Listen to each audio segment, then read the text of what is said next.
नमस्कार दोस्तों, स्वागत है आप सभी का। तो जी हाँ दोस्तों, चलते हैं बात करते हैं ईपीएस 95 पेंशन के बारे में, जो ताजा अपडेट निकलकर सामने आ रही है। ईपीएफओ पेंशन का न्यू रूल्स और प्राइवेट सेक्टर में काम करने वाले लाखों कर्मचारियों के लिए एक अहम खबर है। कर्मचारी भविष्य निधि संगठन ईपीएफओ ने अपनी पेंशन स्कीम ईपीएस 95 में एक महत्वपूर्ण संशोधन किया है, जिसका सीधा प्रभाव करोड़ों नियुक्तियों पर पड़ेगा। नई व्यवस्था के अनुसार पेंशन का लाभ उठाने के लिए कम से कम 10 वर्ष की निरंतर सेवा आवश्यक हो गई। ये फैसला उन सभी कामगारों के लिए चुनौती बन सकता है जो कम अवधि तक काम करने के बाद पेंशन की उम्मीद कर रहे थे। इस नई गाइडलाइन से पेंशन प्रणाली की स्थिरता आने की उम्मीद है। ईपीएस 95 योजना से पूरी जानकारी। सन 1995 में शुरू की गई कर्मचारी पेंशन स्कीम का मुख्य उद्देश्य निजी क्षेत्र के कामगारों को सेवानिवृत्ति के पश्चात आर्थिक सहायता प्रदान करना। इस व्यवस्था के माध्यम से कर्मचारी अपने कार्यकाल के दौरान नियमित योगदान करते हैं और रिटायरमेंट के बाद मासिक पेंशन पाते हैं। तो ये स्कीम न केवल वृद्धावस्था में आर्थिक सुरक्षा देती है, बल्कि पारिवारिक जरूरतों को भी ध्यान में रखती है। ईपीएफओ का यह कदम प्राइवेट सेक्टर के कर्मचारियों के लिए सरकारी कर्मचारियों जैसी सुविधा उपलब्ध कराने की दिशा में था। इस योजना में कर्मचारी और नियोक्ता दोनों का समान योगदान शामिल है। 10 साल की सेवा की नई शर्त। ईपीएफओ के ताजा दिशा निर्देशों के मुताबिक पेंशन पाने के लिए न्यूनतम 10 साल की सेवा अनिवार्य कर दी गई। ये सेवा एक ही संस्थान में हो या विभिन्न कंपनियों में, दोनों स्थितियों में मान्य होगी। मुख्य आवश्यकता है कि कर्मचारी का यूनिवर्सल अकाउंट नंबर समान रहे। राहत की बात यह है कि जिन कर्मचारियों ने 9.5 साल की सेवा पूर्ण की, उन्हें भी 10 साल का योगदान माना जाएगा। ये नियम उन लोगों के लिए विशेष रूप से लाभकारी है जो अलग अलग कंपनी में काम करते रहे। इससे जैसे करियर बदलने वाले कर्मचारियों को भी पेंशन का पूरा लाभ मिल सकेगा। नौकरी परिवर्तन और सेवा की गणना। अब कर्मचारियों को ये चिंता करने की जरूरत नहीं कि नौकरी बदलने से उनकी पेंशन प्रभावित होगी। यदि आपका यूएन एक ही है और कुल सेवा अवधि 10 वर्ष है, तो आपकी पेंशन के हकदार होंगे।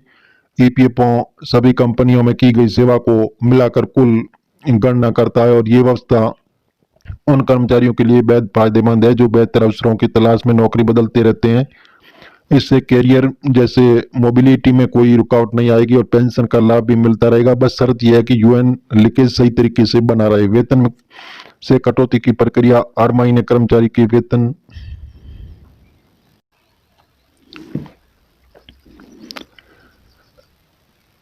जी हाँ दोस्तों, वेतन से कटौती की प्रक्रिया। 8 महीने कर्मचारी के वेतन से 12% राशि भविष्य निधि के लिए काटी जाती है, तो जो पूर्णत ईपीएफ खाते में जमा होती है। इसके साथ ही कंपनी की तरफ से भी 12% योगदान होता है, जिसमें 8.33% ईपीएस में और शेष 3.67% ईपीएफ में चला जाता है।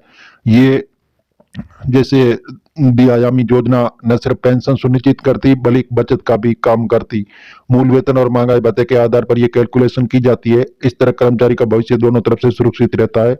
विभिन्न प्रकार की पेंशन सुविधा। ईपीएस 95 के अंतर्गत केवल सेवानिवृत्ति पेंशन ही नहीं मिलती, बल्कि कई अन्य पेंशन विकल्प भी उपलब्ध है। यदि कर्मचारी की मृत्यु हो जाती तो पत्नी को भी विधवा पेंशन दी जाती है। पत्नी के न होने पर बच्चों को भी बाल पेंशन और माता पिता के न होने पर अनाथ पेंशन का प्रावधान है।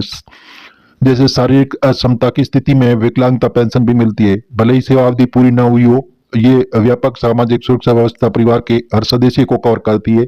इससे किसी भी आपातकालीन स्थिति में आर्थिक सहायता मिलती रहती है। पेंशन प्राप्ति की आयु और दर। सामान्यतः ये पेंशन 58 वर्ष की आयु के बाद शुरू होती है। यदि कर्मचारी 60 साल तक पेंशन लेने में देरी करे तो प्रति वर्ष 4% अतिरिक्त राशि मिलती है। हालांकि 50 साल बाद पेंशन लेने पर कम राशि मिलती है। यहाँ दोस्तों ये फ्लेक्सिबिलिटी कर्मचारियों को भी अपनी जरूरतों के अनुसार पेंशन लेने की सुविधा देती है। जो लोग लंबे समय तक काम करना चाहते हैं वे बेहतर पेंशन का लाभ उठा सकते हैं। ये व्यवस्था व्यक्तिगत पसंद और आर्थिक जरूरतों को ध्यान में रखकर बनाई गई है। आवेदन की प्रक्रिया। ईपीएफओ पेंशन योजना के लिए ऑनलाइन और ऑफलाइन दोनों तरीकों से आवेदन संभव है। ऑनलाइन प्रक्रिया के लिए ईपीएफओ पोर्टल पर लॉगिन करके फॉर्म भरना होता है। ऑफलाइन आवेदन के लिए कंपनी के एचआर विभाग या नजदीकी पीएफ कार्यालय से संपर्क किया जा सकता है। आवेदन के साथ आधार कार्ड, पैन कार्ड, बैंक विवरण, फोटो और नियुक्ति पत्र जैसे दस्तावेज आवश्यक होते हैं। सभी कागजात की सत्यापित प्रतियां जमा करानी पड़ती है। प्रक्रिया को सरल बनाने के लिए ईपीएफओ ने डिजिटल प्लेटफॉर्म को बेहतर बनाया। यूएन की महत्वपूर्ण भूमिका, 12 अंकों का यूनिवर्सल अकाउंट नंबर सभी पीएफ खातों को आपस में जोड़ने का काम करता है। विभिन्न कंपनियों में काम करने पर यदि यूएन समान है तो सारी जानकारी एक स्थान पर रहती है।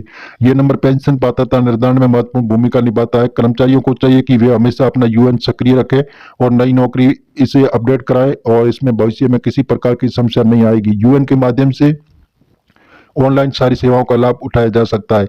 नए नियम से लाभान्वित होने वाले ये संशोधन मुख्य उन कर्मचारियों के लिए फायदेमंद है जिन्होंने छोटी कंपनियों में काम किया और जिनकी सेवा अवधि पहले से नहीं जुड़ पा रही थी। अब एक यूएन के तहत सभी सेवा अवधि को मिलाया जाएगा और पेंशन दी जाएगी। ये व्यवस्था खासकर उन लोगों के लिए राहत है जो स्टार्टअप्स या छोटे उद्योगों में काम करते हैं। इससे रोजगार के नए अवसर बनेंगे और लोग बिना झिझक नई नौकरी कर सकेंगे।